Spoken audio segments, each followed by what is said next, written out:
Vamos a hablar más en 30 minutos un poco sobre los diferentes conceptos que existen sobre la regeneración hepática, teniendo en cuenta como definición que la regeneración hepática se define como la hiperplasia celular de la masa hepática a partir del aumento de los hepatocitos ante una respuesta de la pérdida de volumen. Hay que recordar que los primeros conceptos fueron dados a través de los estudios del doctor Stars, cuando se hacen las observaciones básicamente de los trabajos de la fístula EEC, y sus resultados comenzaron básicamente a hacer estudios experimentales en animales, entre ellos perros, haciendo transposición por tocada parcial. El estudio básicamente habla de que en 20 perros lo que hacen básicamente es dividir el hígado en dos partes, hacer como una forma de split, y el lóbulo derecho, inicialmente la anastomosan a la vena cava inferior, y el lóbulo izquierdo lo anastomosan básicamente a la vena porta, dando como resultado que el lóbulo derecho pues sufre una atrofia marcada en comparación al lóbulo izquierdo. Esto hace definir el primer concepto, y es que el flujo portal presenta un efecto hepatotrófico, y esto está mediado básicamente por unas hormonas. La principal de ella va a ser la insulina endógena, en la cual lo que va a hacer es regular la síntesis de los lípidos y controla la síntesis proteica. Actualmente hay estudios que hablan de que la insulina puede también estimular el factor de crecimiento hepático. El segundo concepto con respecto a la regeneración hepática se define básicamente por la unidad celular, que hace parte del conjunto de células del lobulillo hepático, donde las diferentes células, es decir, los hepatocitos, las células de Kupffer, las células estrelladas, las células endoteliales, pues participan activamente en la regeneración hepática con la producción de citoquinas, factor de crecimiento y por supuesto en la replicación celular. Hay que tener en cuenta que las dos líneas celulares importantes son los hepatocitos y las células madres ovales, que arrancan a partir de los hepatoblastos, donde la célula hepática es como la protagonista en este caso. ¿Por qué? Porque en un estado quiescente tiene la capacidad de proliferación, se puede decir que puede replicar hasta 70 series de replicación, y dentro de las principales funciones que tiene el hepatocito básicamente es dar la arquitectura original del tejido hepático. Luego siguen las células madres ovales, que son células hepatobiliares que se van a encontrar básicamente o que se originan en el conducto de Henry, y también tienen la capacidad de tener una proliferación celular, pero esto lo van a hacer en ciertos estados especiales, como va a ser en fibrosis hepática o en cirrosis terminal.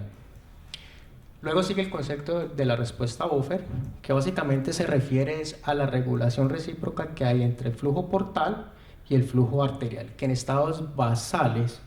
mediados por hormonas como la adenosina y el óxido nítrico, pues hacen básicamente que haya una vasoconstricción fisiológica del flujo arterial. En estados donde hay disminución del flujo portal, pues se produce un efecto compensatorio, y ese efecto compensatorio básicamente va a ser en la dilatación del flujo arterial para poder mediar esa disminución del flujo portal. Pero en estados de hiperperfusión portal, pues el efecto compensatorio va a ser un vasoespasmo del flujo arterial, que básicamente, si eso es crónico y si es un estadio crónico, pues va a llevar básicamente a que se produzca un retardo en la regeneración hepática. ¿Qué pasa cuando uno hace una partición de un lóbulo o hace una resección hepática? Se van a disparar una serie de mecanismos y expresión de genes que hacen que van a codificar ciertas proteínas para poder estimular la producción de citoquinas, en este caso de factor de necrosis tumoral e interleuquina 6, para ir preparando a la célula de Kupffer, y esta célula de Kupffer, una vez activada, prepara la célula hepática para que se produzca la replicación a través de liberación de factores de crecimiento, en la cual 6 a 8 horas después la célula hepática empieza su mitosis y empieza a hacerse la replicación celular, teniendo en cuenta que el pico máximo de ella puede ser entre el 7º al 10º día, teniendo en cuenta que puede durar hasta 3 meses. Este es un estudio del año 96, donde básicamente es un estudio experimental, donde se evalúa cuál es el pico máximo de producción de citoquinas, y esa producción se da básicamente en las primeras 24 horas, sobre todo de factor de necrosis tumoral e interleuquina 6. Posteriormente tiene una disminución y puede haber un segundo pico entre 48 a 72 horas. Entonces, ¿qué vamos a hacer con el receptor? Se supone que el receptor pues, debe recibir un injerto suficiente de tejido hepático con el fin de garantizar la regeneración, en este caso. Entonces, lo ideal es que aproximadamente debe recibir el 1% de tejido hepático. Sin embargo, hay estudios y trabajos que hablan que se pueden implantar injertos más pequeños, como de 0.6% de los casos, pero esto puede poner en riesgo la vida del receptor. En general, si uno va a implantar injertos pequeños, menores del 50% de ese volumen total, pues lo que se va a ocasionar básicamente es que pueda ocurrir que no haya regeneración celular y por consiguiente no haya una insuficiencia hepática, y es lo que se puede traducir con el síndrome de small Forsyth, que son aquellos pacientes que tienen una hipertensión portal severa y que son trasplantados con injertos pequeños menores del 30%, donde a pesar de que haya un mecanismo compensatorio y hay una respuesta buffer en la cual hay una vasoconstricción del flujo arterial, pues eso no alcanza a compensarse y finalmente lo que va a llevar es que haya un retardo o una disminución en la regeneración hepática y los pacientes puedan tener una insuficiencia hepática. Algunos autores hablan que cuando se enfrenta a este tipo de casos se pueden hacer intervenciones profilácticas, quirúrgicas, como va a ser medir el flujo de presión de la vena porta, o si uno se enfrenta a injertos más pequeños, pues lo que va a ocasionar, pues lo que se podría hacer es, por ejemplo, ligaduras de la arteria esplénica o ligaduras de la arteria esplénica con esplenectomías, y algunos proponen básicamente hacer derivaciones portosistémicas tempranas para tratar de disminuir el riesgo de este síndrome. Esta es una revisión sistemática que aparece este año. Es una revisión donde se hace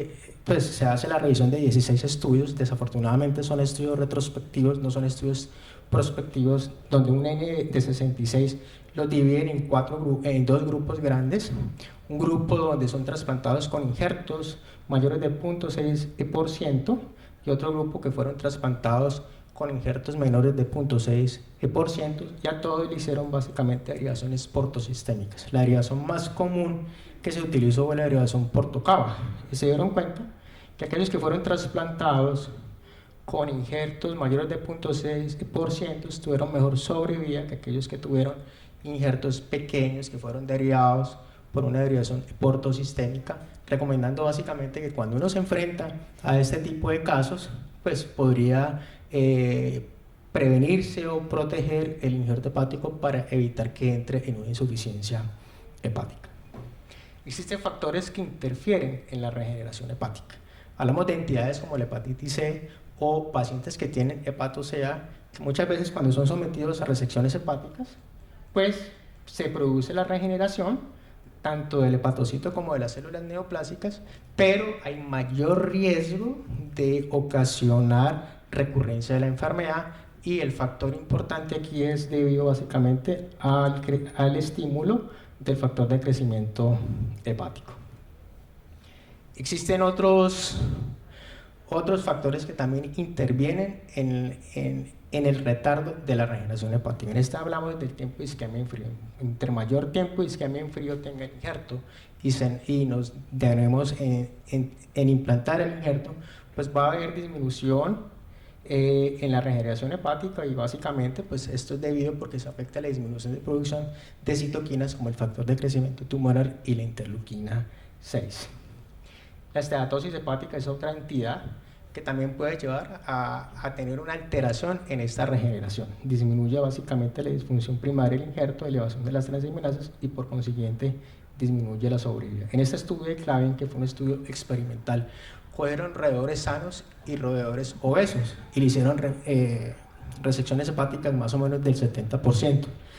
y observaron tanto en el día 2 como en el día 4 que los roedores obesos tenían menor regeneración que el grupo control. Este es otro factor de riesgo que es la edad del donante. A mayor edad tenga el donante, ya sea de donante cadavérico o donante vivo, pues hay mayor disminución en la síntesis del DNA y por consiguiente pues eso va a retardar la regeneración hepática, llevando a que tenga una menor sobrevida el receptor. Hay ciertas drogas inmunosupresoras que pueden ayudar en ciertas patologías de pacientes que son trasplantados. Por ejemplo, los inhibidores de mTOR se utilizan básicamente en aquellos receptores que se trasplantan por hepatosea para tratar de disminuir el riesgo de que vuelva otra vez a aparecer la enfermedad. Pero en estudios experimentales en animales se ha visto básicamente que los inhibidores de mTOR podrían disminuir el retardo en la regeneración hepática, y básicamente el mecanismo que ellos hablan es debido a que disminuye o bloquea la expresión de los genes que se encargan de estimular el factor de necrosis tumoral, la interleuquina 6 y el factor de crecimiento hepático. Este es un estudio también en roedores, donde lo dividen básicamente en 3 grupos. Un grupo control que no recibe completamente nada. El segundo grupo les dan inhibidores de mTOR con esteroides, y el tercer grupo les dan inhibidores de mTOR con esteroides más factor estimulante de crecimiento y factor estimulante de interleuquina 6. Entonces los evalúan tanto en el día 2 como en el día 5 y observan que el grupo que recibió el inhibidores de mTOR con esteroides, pues la regeneración hepática va a ser mucho menor que en el grupo control. Claro que esto ha sido en estudios de animales. En contrario, con los otros inmunosupresores que definitivamente no van a bloquear la regeneración hepática, al contrario, parece ser que hay estudios también en animales que hace que por ejemplo, los inhibidores de calcinaurina aumenten los receptores de insulina dentro de la célula hepática y también aumentan los niveles de factor de crecimiento, favoreciendo básicamente la regeneración hepática en aquellos pacientes que son sometidos pues, a resecciones hepáticas o a split. En conclusión, existen varios eventos que actúan e interactúan al mismo tiempo en la regeneración hepática, donde básicamente el protagonista en este caso va a ser la célula hepática, pero también vamos a encontrar factores que pueden influir generalmente en el retardo de la replicación celular. Muchísimas gracias.